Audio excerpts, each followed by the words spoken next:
Achim Steiner made our life, and some other panel and people who were speaking in the beginning, including Ismail, made our life much easier because they spoke a lot about Summit of the Future and the Pact for the Future.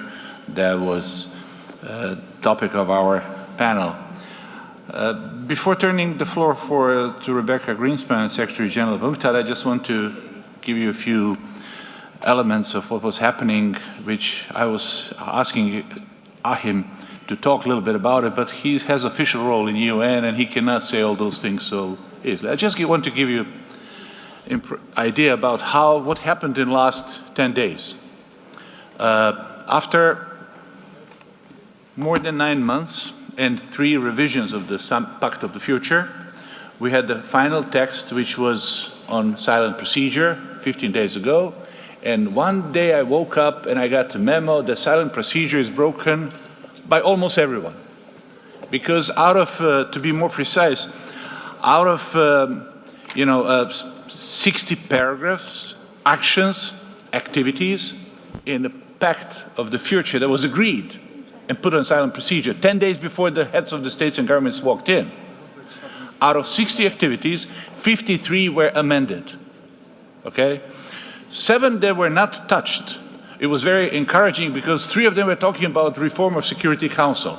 I was surprised that people had no complaints about 3 activities on Security Council. But when you read those 3 activities, no one was complaining because those 3 activities were defined by wording that actually says that was empty shell. It was said we should reform Security Council. So basically speaking, 10 days before Summit of the Future, Pact of the Future, together with 2 annexes, was further away from being finished than after draft 0 that was in front of us in the beginning of this year. Thanks to the very, very great co-facilitators, and ultimately the new President of General Assembly, just day before Summit of the Future, PGA, instead of a committee that was working on it, PGA personally put the paper in front of the General Assembly. But I want to we have here a few presidents of General Assembly, and they know what that means. Basically speaking, the paper that was in front of heads of the states and governments, after 2 years' work, was paper that was given by the PGA. A very brave move, basically speaking, because at the end, less than 24 hours before it started, Russians said that they don't agree with it, and they'll go all the way to the end. And they put amendment, which was very, I want to remind you, the Summit of the Future was titled Multilateral Solutions for a Better Tomorrow. Russian amendment was actually an amendment that was saying, and I'll read it to you, it's not a big one, just one amendment. Reaffirm that the United Nations shall be driven by intergovernmental decision-making process and that the United Nations and its system shall not intervene in matters which are essentially within domestic jurisdiction of any state. That was amendment. And, of course, they request the Secretary General to evaluate the United Nations, its funds and programs on compliance with this duty, as well as duplication of efforts, in particular as a result of the adoption of Pact, and submit in a year from now, on an 80th session of General Assembly, proposal on avoiding duplications while achieving maximum resource and efficiency. Basically speaking, this amendment says that United Nations can do whatever they want to, but if it contradicts with the local judicial system, just forget it, okay? And that amendment was, the good thing is that G77 plus China insisted that this amendment gets off the table. Non-alignment movement also stood after that. African Union unanimously stood after the fact that we proceed regardless of this amendment. This was a great thing because we thought that then amendment will be not on the table, but people who are running General Assembly knows that there is something which is called call for no motion, which means basically speaking that we forget about the amendment, that we just have by consensus without voting, the document that was in front of us. And especially because people who were supporting, were going after this amendment, is saying that when Summit of the Future was announced, there was agreement that there will be consensus on the documents. So they said we cannot vote because we agreed that it will be consensus, and we have no consensus because we wanted to put this, at least this amendment, in it. Call for no motion was given by African countries, African Union, groups G77 plus China, and that vote, I just want you to read how the vote went through, because after that vote, basically speaking, paper was adopted with no voting, by consensus, because there was no vote. So that's why consensus. But voting on no motion amendment shows, because if that didn't pass, then Russian amendment will be in the procedure. Russian amendment was, it's very interesting, Russian amendment was supporting by Belarus, Iran and Venezuela. When the motion was on the table, G77, non-alignment movement, European Union, USA, UK, Africa, everyone was basically speaking supporting. 7 countries were against it. 7 countries insisted that we have that amendment, which is actually falling apart the multilateral system. 7 countries voted against: Belarus, North Korea, Iran, Nicaragua, Russia, Sudan, and Syria. And that's how it was adopted by consensus, because after that vote, we did not vote. That's why Rebeca is smiling, because we were all so happy that day when it ended the way it did. Now, I turn the floor to the special address to Rebeca to give us enlightenment story about how we will proceed and how we will implement it and what to focus on. Thank you. Thank you very much, and it's really a pleasure to be here and to see so many friends around the table.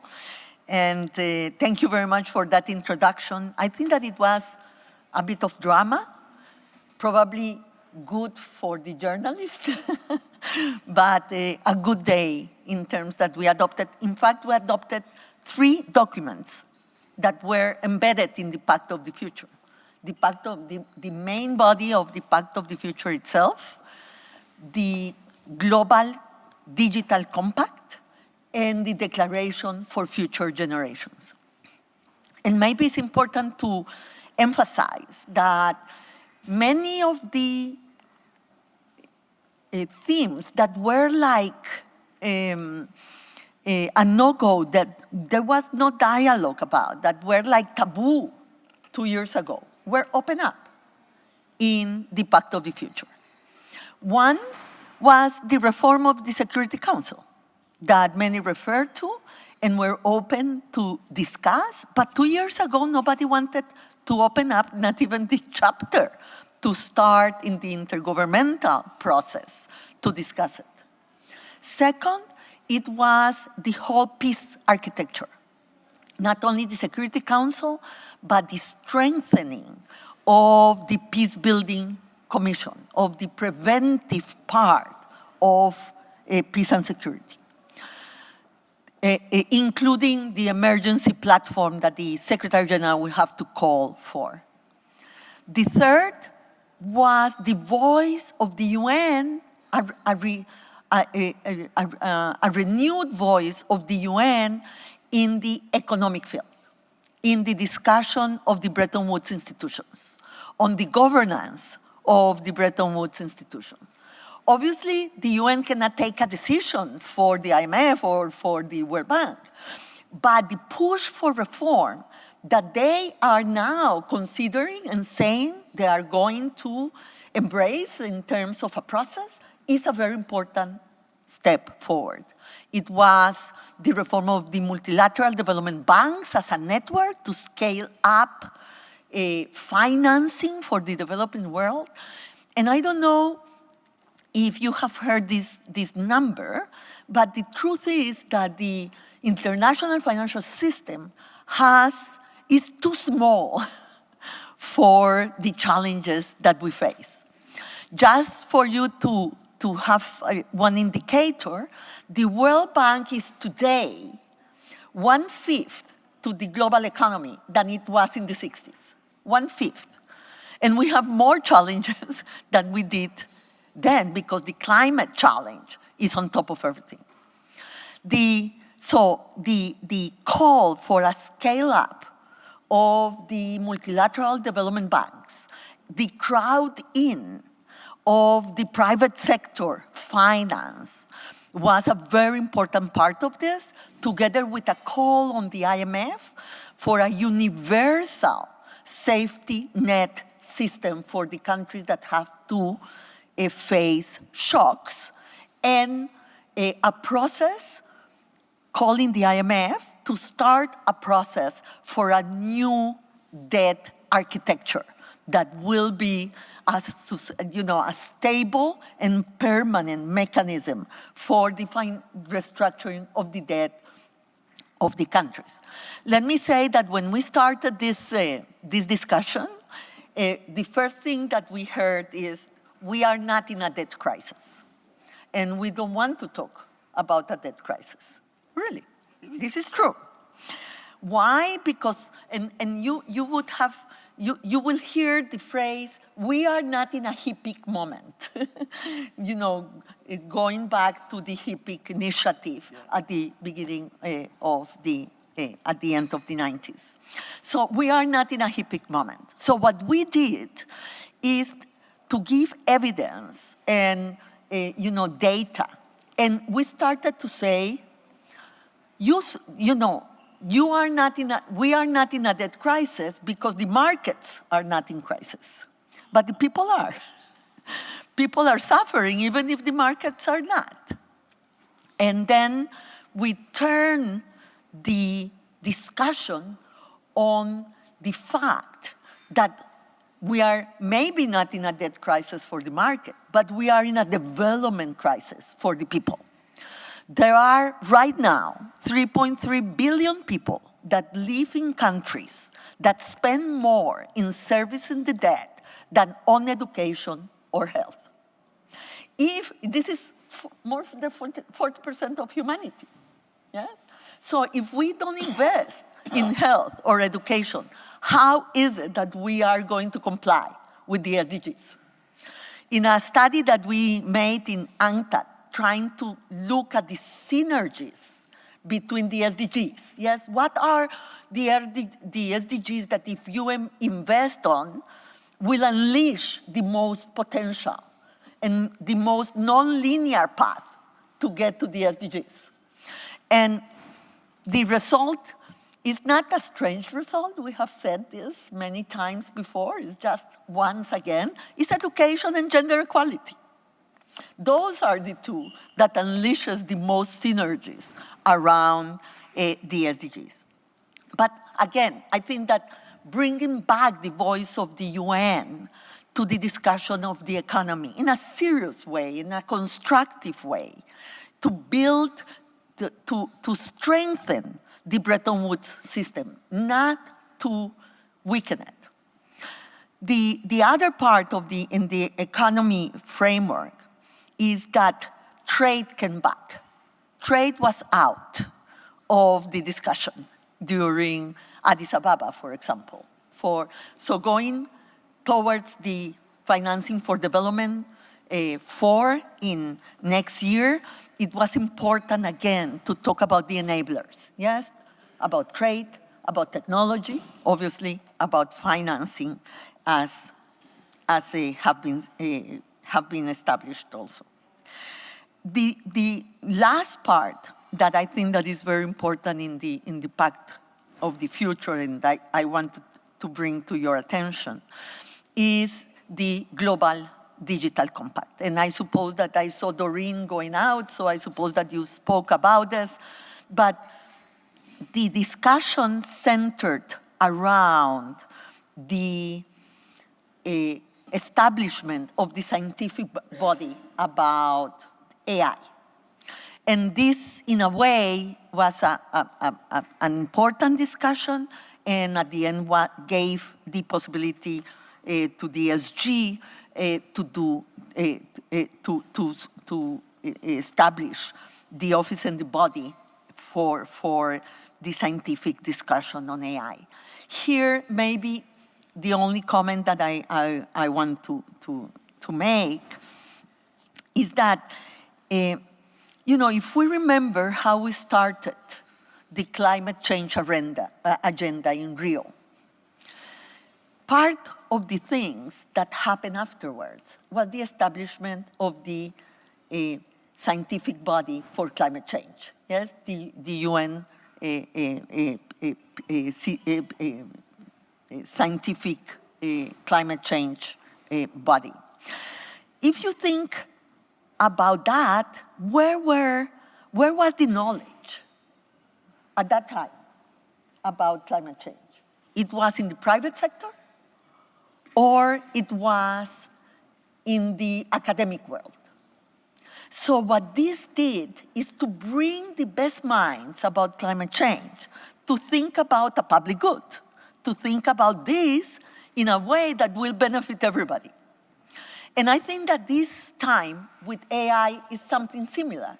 Because, if you ask me about AI, I wouldn't know what to do. I don't understand it. We need to bring the people that understand this to do the right thing. If we are going to establish standards and regulations, we need the people that understand profoundly what is happening to make it right, to do the right thing. And that is why it was so important to establish this scientific body. Let me just finish with a reflection to you from the point of view of UNCTAD in the things that we have been saying, if you allow me.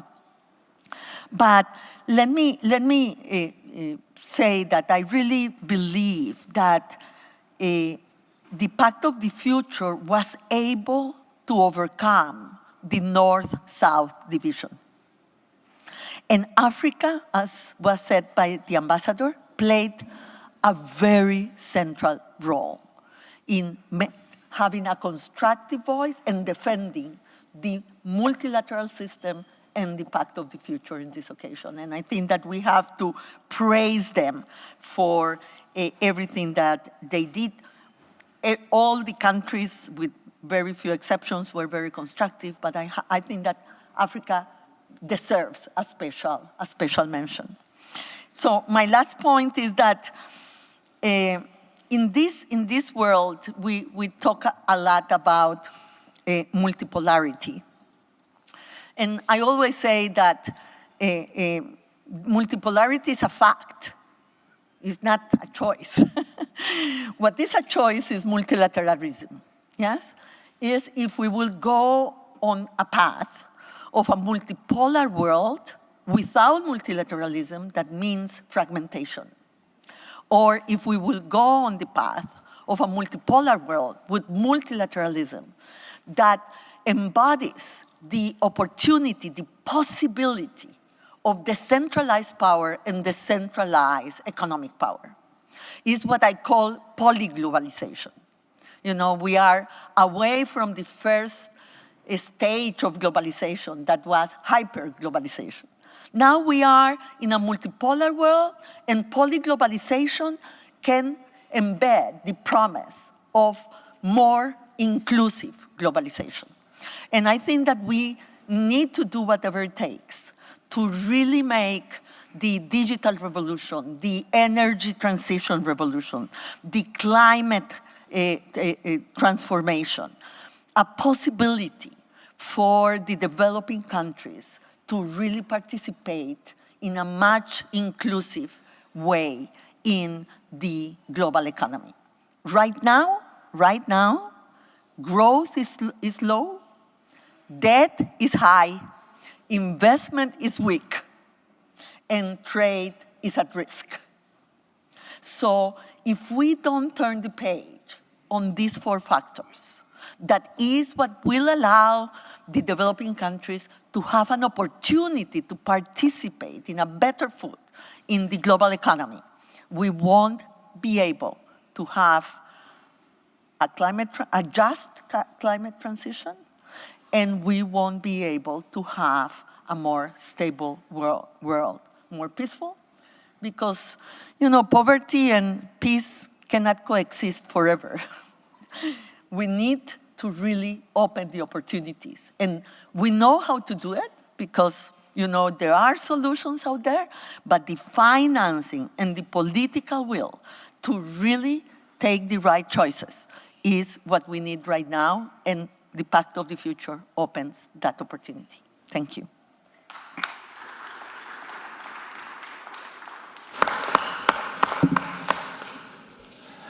Thank you, Madam Grynspan. Now, I think the best way is to turn to according to the speakers list, because we have, of course, Kerry was talking very much about digital thing, but I'm sure that Kjell and Kerry cannot miss talking about human rights. And I know that Kjell is expert in a lot of things, but having in mind that human rights were actually in the core of discussion in previous 2 years when it comes to the Pact for the Future, I assume that without asking you, you will say a few words about what this, you think, Pact of the Future means from the future of our promotion of human rights according to the proper. Kjell is first. I'm sorry. According to the speakers list, we have Kjell, Magne, Bondevik, and let Kerry, you are the second one after Kjell has introductory speech. And then order is of speaking Susan, Ness, Anna, Palacio, and Csaba before we turn to the second round. Okay, so Kjell. Thank you, Mr. Moderator. I think we all agree that we are at a crossroad now in a global community with huge challenges ahead of us, as already described by several speakers. We are in an atmosphere with rather much skepticism of obvious reasons. We are looking for a glimpse of hope and optimism. And maybe the Pact of the Future can be one of them. And it was interesting to hear our moderator informing us about how this pact was adopted in the UN. And this declaration is fine, but how bring it from words to actions? That is the question of today. I will say first, it requires good leaders of the world, leaders who are committed to serve their people and meet the challenges ahead, not leaders who misuse their positions to serve their own interests, as we see many of today. It doesn't help with good declarations and institutions when leaders with power violate basic values like peace, human rights, democracy, transparency, as we experience today. People normally elect their leaders, not in all countries, as we know. The leaders must be confronted by the people if and how they follow up their obligations. It matters, for instance, who will be the next US president. One who is committed to the Pact of the Future, or one who is not. Let me, secondly, point to that we have to modernize and to reshape international institutions in order to meet our common challenges. And talking about the UN, it is obvious, as His Royal Highness Prince Al Faisal touched upon, it is obvious that the Security Council is not composed for today's world, but it, as we know, was organized on the background of the Second World War. It is meaningless that the Arab world, that Africa and Latin America have no permanent seat in the Security Council, while the Western Europe has 2 permanent seats. The Security Council would be more representative. It was composed, for instance, by regional organizations like the European Union, like the African Union, of course, in addition to the superpowers and great powers in the world of today. And such a reorganizing of the UN Security Council would also secure a better coordination between the UN and the regional organizations.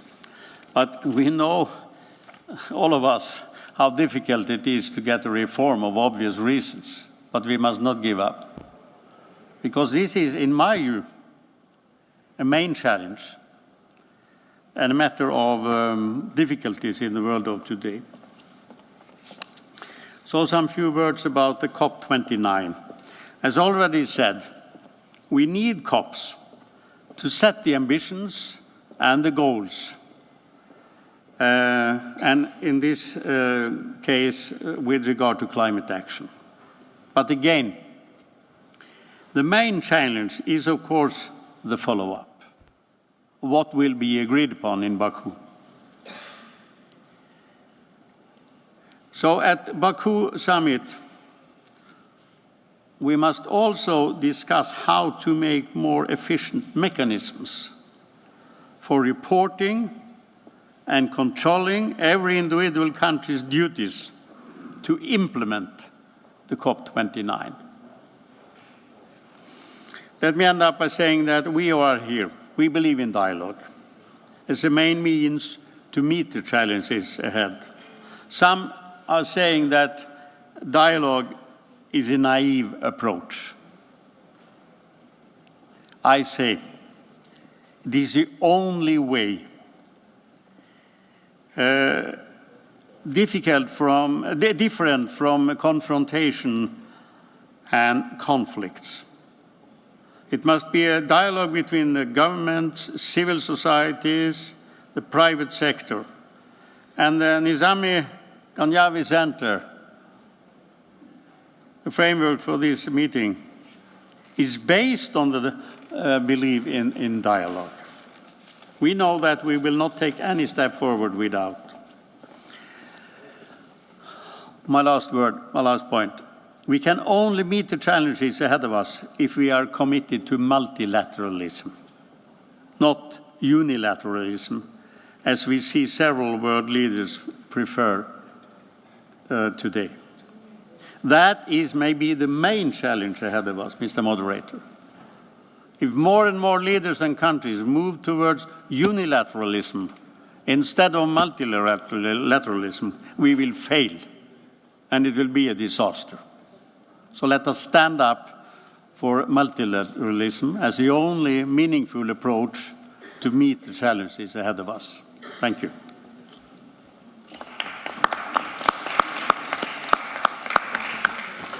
Thank you, Kjell. Kerry, the floor is yours. Thank you. Thank you so much. I'm happy to be here to talk about how to translate the Pact of the Future into transformative action. And as Zlatko so articulately pointed out, we have to have real leadership at the table, because there are forces of evil that are trying to stop the world order right now, and we need to be united in ensuring that that doesn't happen. And as Rebeca said, without financing, all of our promises remain promises unfulfilled. And Kjell talked about reshaping international institutions and the importance of dialogue. I would add another piece of this. And that's that the Pact for the Future will only be sustainable if it is founded on open open and enabling civic space.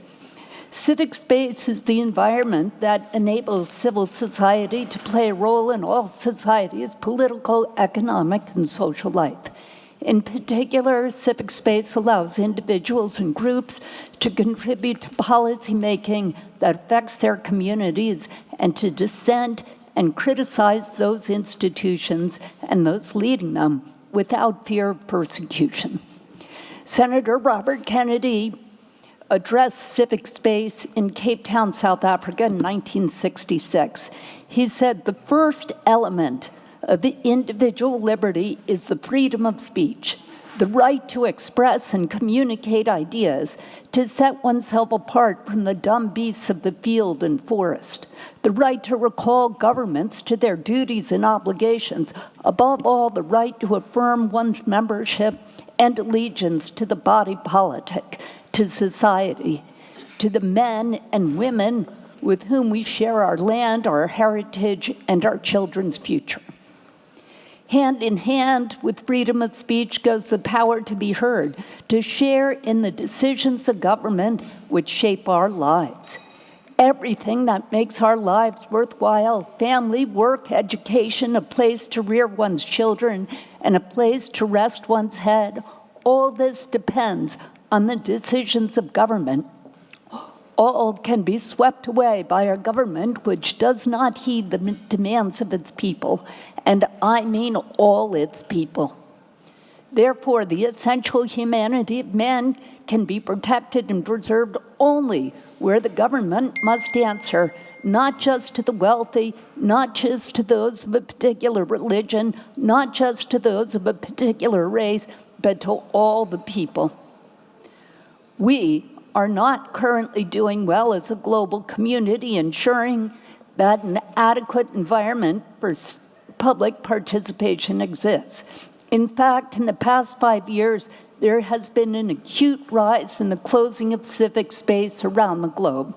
Over 2.4 billion people live in places where state and non-state forces routinely imprison, harm, or kill dissenters with impunity. The Civicus Civic Space Monitor reports that 28 countries are rated closed now. Of the remaining countries, more than half are considered to have a repressed civic space environment. Venezuela recently joined Cuba and Nicaragua on the list of countries rated as closed where civil society faces severe consequences, including arbitrary detention, enforced disappearances, the closure of independent media and censorship, systemic attacks on activists and journalists, and the enactment of repressive laws on dissent. In the last 2 years, Belarus, Russia, and Tajikistan joined Azerbaijan, Turkmenistan, and Uzbekistan in the list of closed countries from Europe and Central Asia. Arbitrary and mass imprisonment of those perceived to be political opponents of governments continues unabated in the MENA region. In Africa, 3/4 of the population south of the Sahara live in the 29 countries where civic space is significantly constrained or closed. The repression of civic space takes many forms, some more brutal and some more subtle, but the impact is felt and has dramatic consequences in the quality of our democracies and the full enjoyment of human rights by all. According to the International Center for Nonprofit Law, in the last 8 years, 91 countries have proposed or enacted more than 260 legal measures affecting civil society. Of these measures, 72% have been restrictive. The legal measures, including laws and regulations that impede the formation of civil society organizations, their ability to seek and secure resources, and the freedom to peaceably assemble. Criminalization or the misuse of criminal law is one of the most common tools used to repress civil society. Human rights defenders are being targeted with criminal prosecutions under anti-trafficking, anti-money laundering, or anti-terrorism legislation. This veneer of legality makes repression even more difficult to combat. Indeed, criminalization has become an effective tool to silence and neutralize civil society and humanitarian aid workers by forcing them to spend their meager resources on criminal defense instead of the communities they aim to serve. Many of these criminalized defenders, journalists, and dissenters are effectively political prisoners.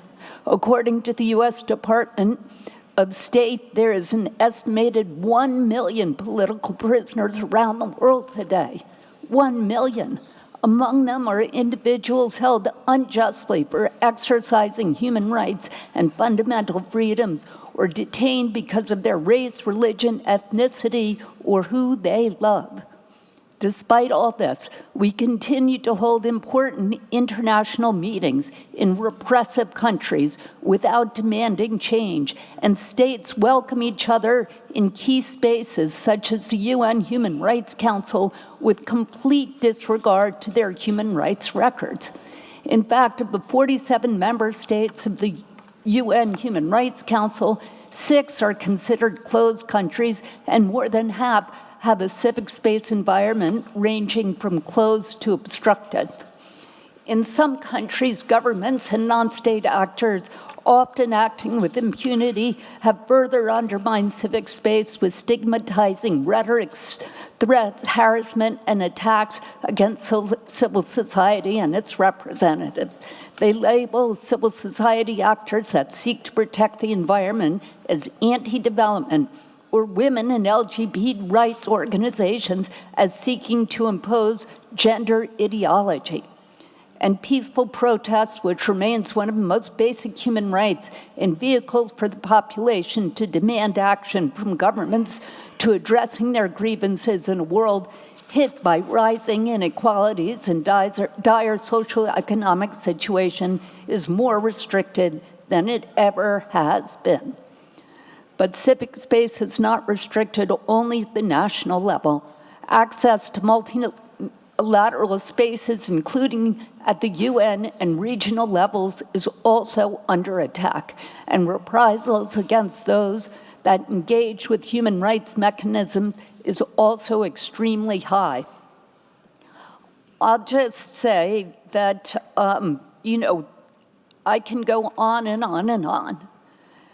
But unless we protect civic space, none of these ambitions to create change on poverty and the environment and stopping war is ever going to be successful. And we as an organization here at the Nizami Ganjavi International Center, we need to do everything in our power to assure that we are adding to and not subtracting from the protection of civic space wherever we are. Thank you.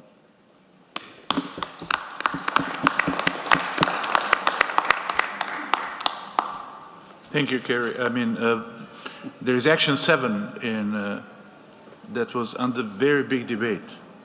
And on the end, Action 7 in Pact for the Future was adopted by consensus because those people who were objecting did not ask for vote.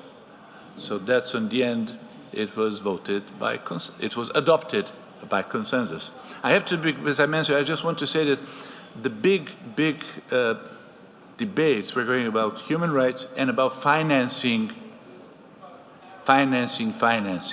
about reform of international financial system. You will find it that there is some wording that Western countries and Bretton Woods creators accepted, regardless of the first objections about it.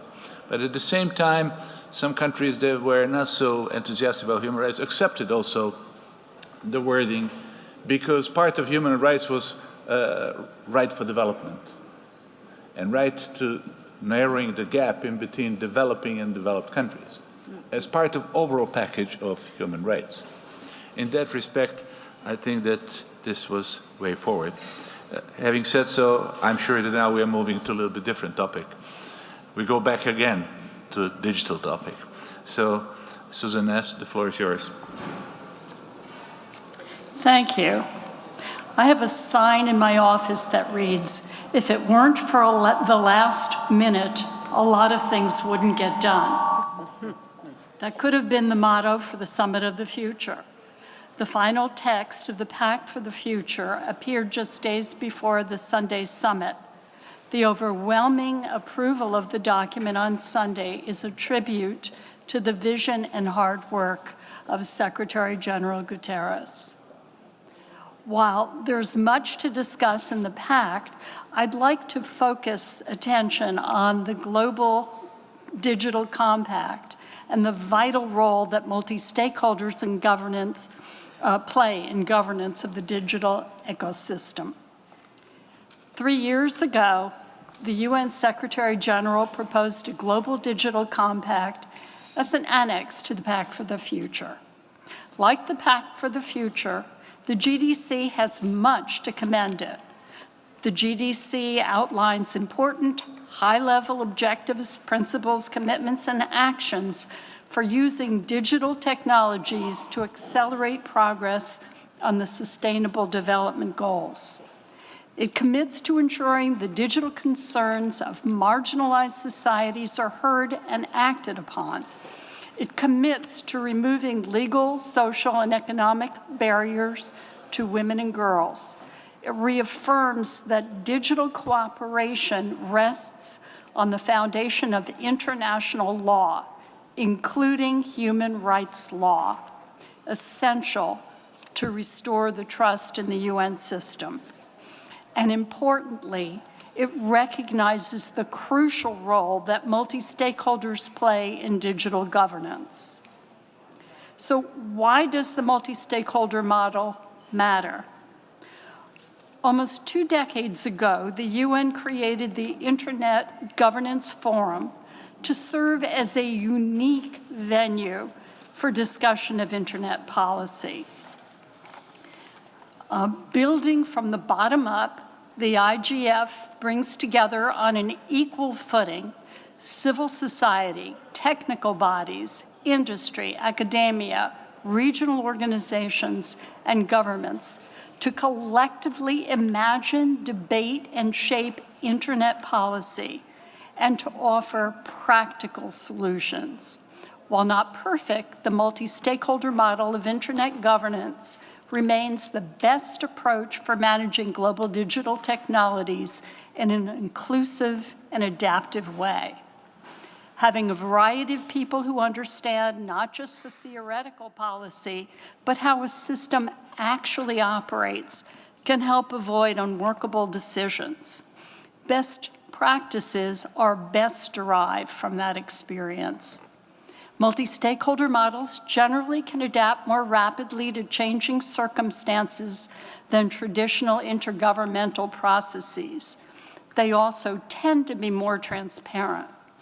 Moreover, in these polarizing times, stakeholder-centric bodies are less likely to be politically driven than multilateral institutions.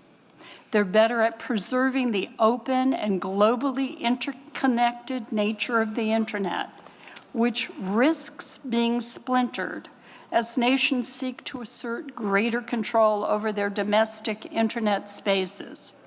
That splintering would undermine the Internet's value as a vehicle for global communication, commerce, and innovation. The Pact and the GDC rightly underscore the need for digital governance to be more inclusive. They urge greater engagement with developing nations and marginalized communities whose voices are too often absent from policy decisions. While by no means perfect, the IGF recognizes its obligation to ensure that diverse voices are heard and their needs addressed. The IGF's mandate has been renewed and expanded multiple times over the past 2 decades. At next year's UN World Summit on the Information Society, known as WSIS Plus 20, the IGF's mandate will be reassessed and its future determined, informed by the Global Digital Compact. While applauding many of the GDC's recommendations, Some tech experts and civil society members are concerned about the GDC proposal to expand the office and resources of the Secretary General's tech envoy to oversee all UN and global efforts on artificial intelligence, as well as GDC implementation. They warn that the IGF multi-stakeholder model, which has worked for decades to maintain a free, open, secure, and interoperable internet, may be diminished or supplanted by a strictly multilateral governance regime. They caution that the proposed expanded role would add yet another costly bureaucratic layer and duplicate the work already being performed by the IGF, the ITU, UNESCO, and other UN institutions. And it would devour scarce resources better spent on internet connectivity and capacity building to actually enable the marginalized communities to participate meaningfully in policy deliberations. Without funding, these underserved societies cannot afford to train, much less send its experts and civil society to meetings to provide the input so greatly needed. At a time when human rights are being challenged, as Kerry mentioned so eloquently, and internet stoppages are increasingly frequent, strengthening, not weakening, independent multi-stakeholder internet governance is essential to restore trust in the UN community. Thank you.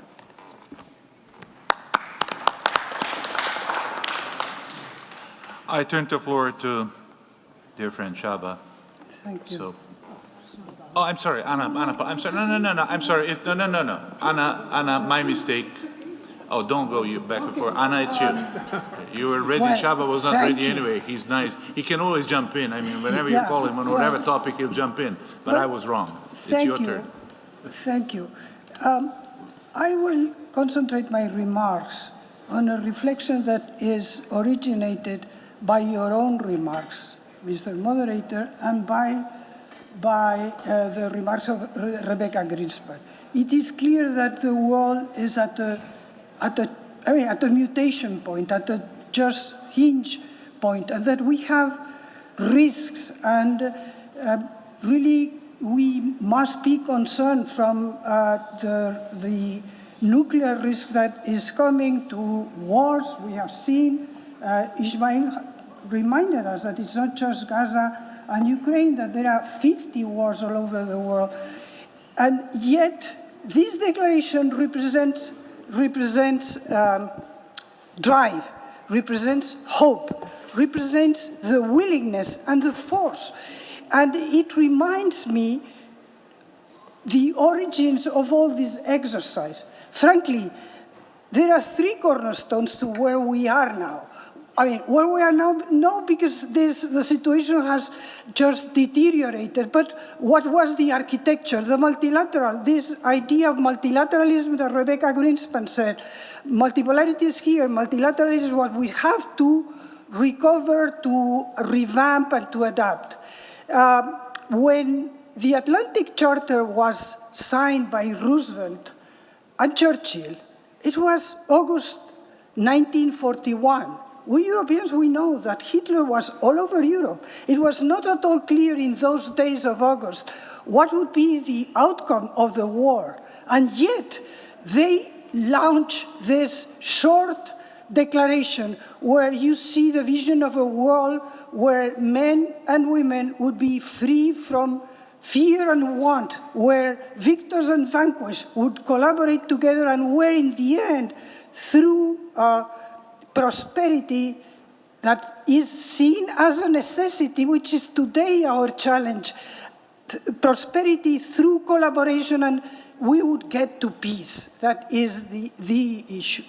And of course, the moderator has reminded us the difficulties, the procedural difficulties, and this amendment by Russia. When you read the minutes of the discussion in San Francisco and later in the third pillar, which is the Universal Declaration of Human Rights, you see how Russia was opposing.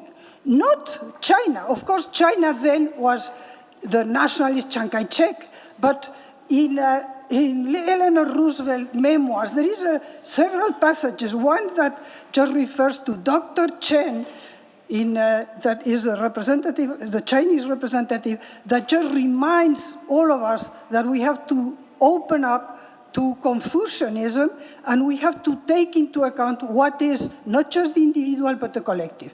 To summarize, what are we confronted today in this discussion that I think the outcome could not be more hopeful, is the balance between what were the Westphalian principles, so non-interference, just intergovernmentalism is the basis of the Westphalian world, with what was the big addition of this exercise of 41, 45, 47, which is bringing humanity. We have listened once and again.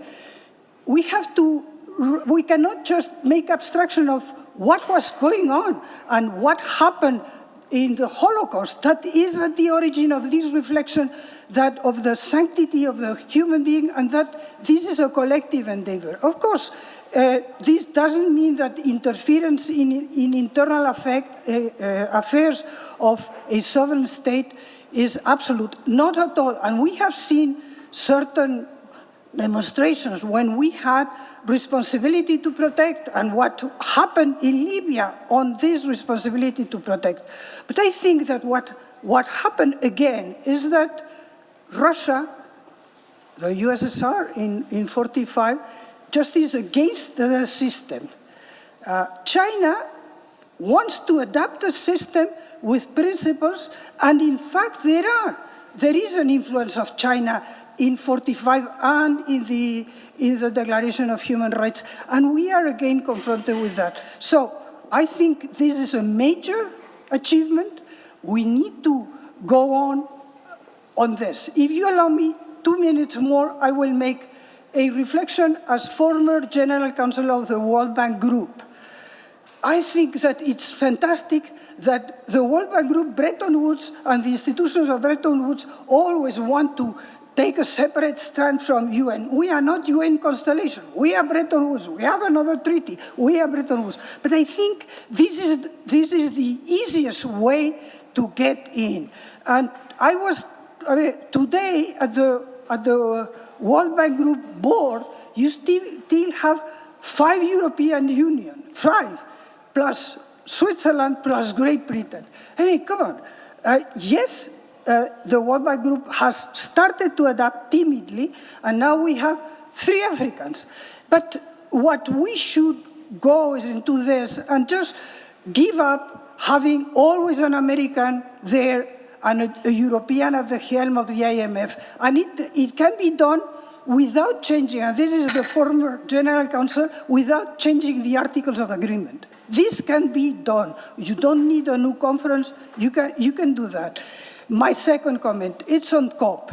I think if there is an example, a fantastic example of where we need cooperation between all the actors, governments and also private actors and sub-governmental actors, it's in climate change. It has been said this conference will be about financing. And we have heard Rebeca and other speakers saying that public financing will not do the trick. We need to involve financing. We need to be smarter. We need to use these multilateral institutions to de-risk private financing, private investment. And this is the way to go. So I'm very much looking forward to this COP that by some is said, well, but now they are only doing financing. You know what? If we don't do financing, it simply will not happen. So looking very much forward to Baku. Thank you, Mr. Moderator.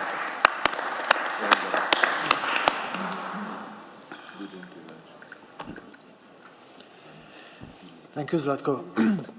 A lot has been said about the Pact of the Future and Summit of the Future. Therefore, I try to reflect some of the notions you brought up instead of going into some details, how the negotiations went and why they went so. Reflecting some of the big picture notions, what you brought up, around data, realities, UN role, crisis time, post-globalization, geopolitics versus transformation, good leadership, responsible leadership, civil society role, with the notion that how we as leaders, thinkers, can help the United Nations and the countries, member states of the United Nations, implement what was meant by this agreement. First on data. Someone told this morning, we have a lot of data, but we need to see the realities. First, let us see the data. What is very much missing in the United Nations, and particularly in the General Assembly, how we turn data into information, information into knowledge, and knowledge into political decision shaping. It requires the integration of data. It requires the pulling together of knowledge from different spheres of walks of life.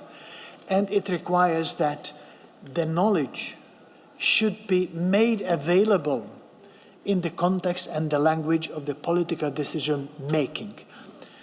It does not happen in the United Nations, particularly not in the General Assembly. On realities, we know that the United Nations, with a very, very few exceptions, has never been the central platform of the hardcore security policy decision making. We talk about UN as if it was, but it has never been.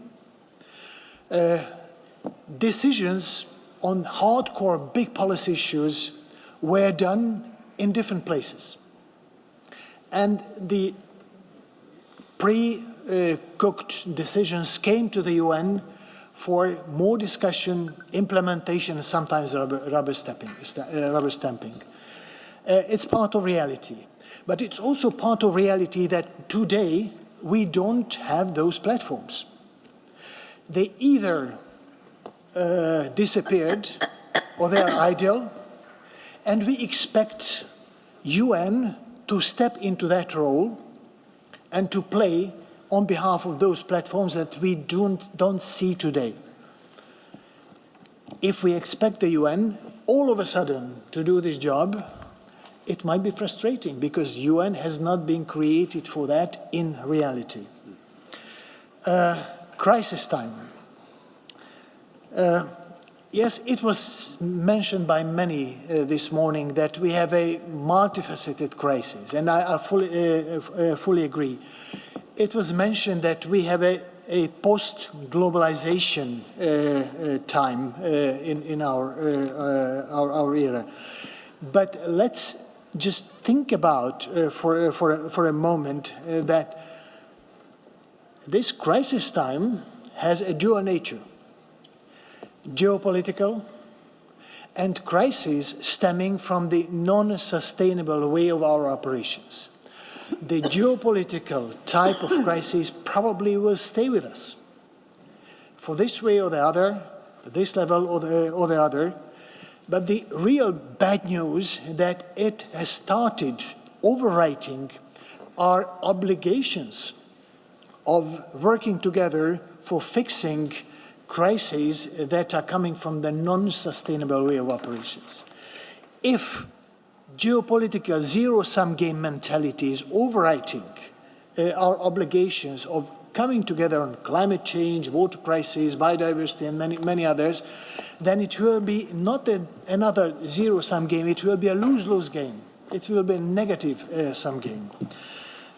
So if we can help in any way the United Nations on that, we have to start and try separating as much as possible the traditional geopolitical wrangling from those issues that require crisis-related issues, that require immediate cooperation among nations. On the reformed UN and reformed Security Council, By the way, I'm very much pretty sure that the General Assembly must be reformed as well, but let's focus on the Security Council only. And rightly so, it was mentioned by Kjell and some others that on one hand, we need to look at the representation and we need to look at the issue of veto. You may know that the notion has been on the table for 20 years. Negotiations have been conducted for 15 years on 4 big chapters, including these ones, what you have mentioned. For me, the real novelty today, what we hear from the member states and hear from the Pact of the Future, that there was already a possibility that countries that are absolutely not satisfied by the course of the negotiations on the IGN may try seeking something else. Now it was confirmed that we all stick to the IGN, but that can only stay if countries feel that it will bring results. And I challenge the notion that it was not mentioned 2 years ago, it was not mentioned. 2 years ago, during the General Assembly high-level week, 62 leaders of the world mentioned directly that we need a Security Council reform. And it is not only the P5 that are blocking the Security Council reform, it is 193 countries who failed to agree on the minimum ground.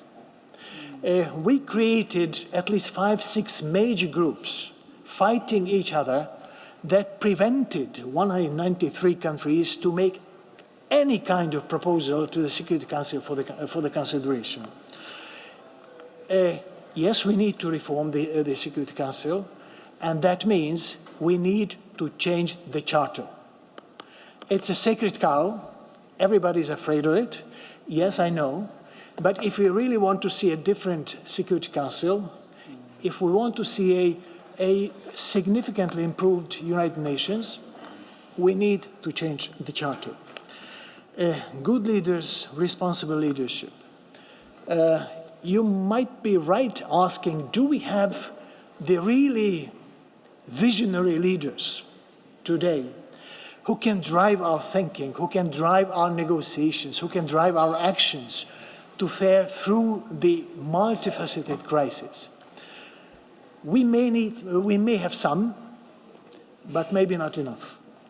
If the leaders use their power to preserve the influence, preserve the hegemony, preserve positions, preserve war positions, then we are doomed.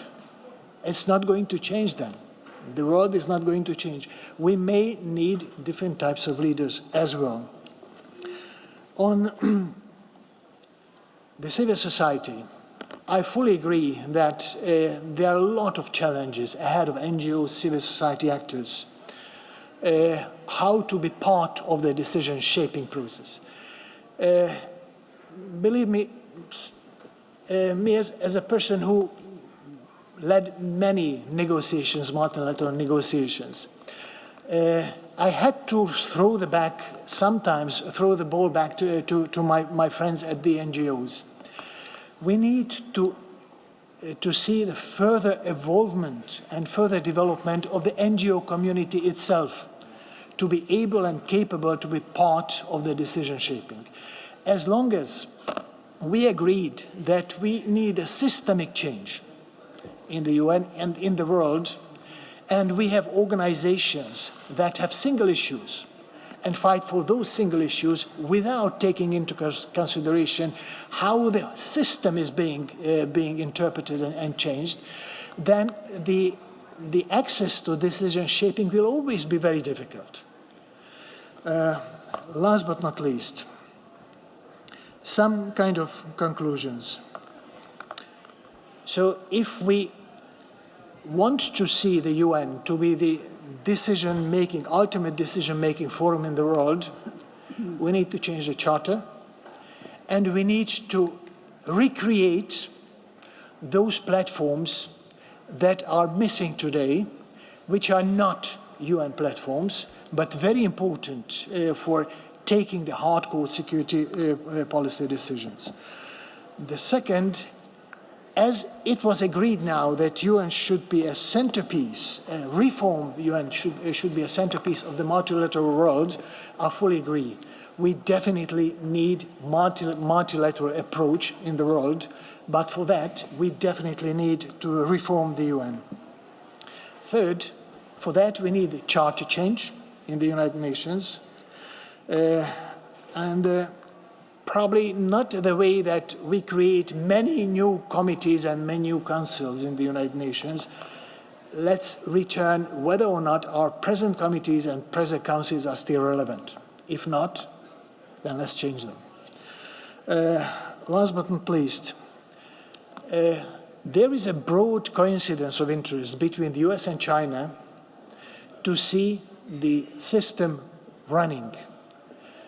That's good news, even if they have very different interests, but they have a coincidence of interest of making sure that the United Nations is remaining or becoming a centerpiece. It does not apply, by the way, to the international financial system, where they have different interests on that.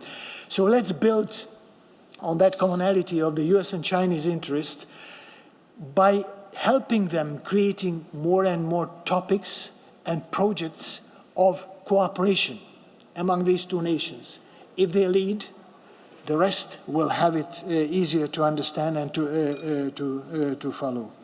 Last but not least, what we need in the UN, a verification system of the implementation of our decisions. It doesn't exist today. Let's have them. Thank you. Csaba really tricked me. 3 times he said last but not least, and I was, 3 times ready to conclude. Anyway, concluding, three points. Last but not least. First point, implementation. We all agree that it's good that we were not complaining about what is missing, but a lot of you were talking about different approaches to implementation, from monitoring to measuring it, just like we have excellent reports on sustainable development goals. Unfortunately, those reports are saying that we are on 16% on the track to fulfill those goals, halfway to it, but at least we know that we are 16% getting there on half time being behind us. Of course, there's another 17% saying that we are moderately going to fulfilling the goals, which means that it's exactly calculated by different stakeholders and academics and the UN agencies that 2/3 of the goals are not on a way to be met by 2030. In that context, Pact of the Future and Summit of the Future is something that some people are calling turbocharger for SDGs to go in the direction of being fulfilled. So the first keyword and first message in conclusion is implementation. The second good news is we are finishing this panel. And the third good news, there's 5 minutes coffee break, believe it or not, okay? Thank you very much.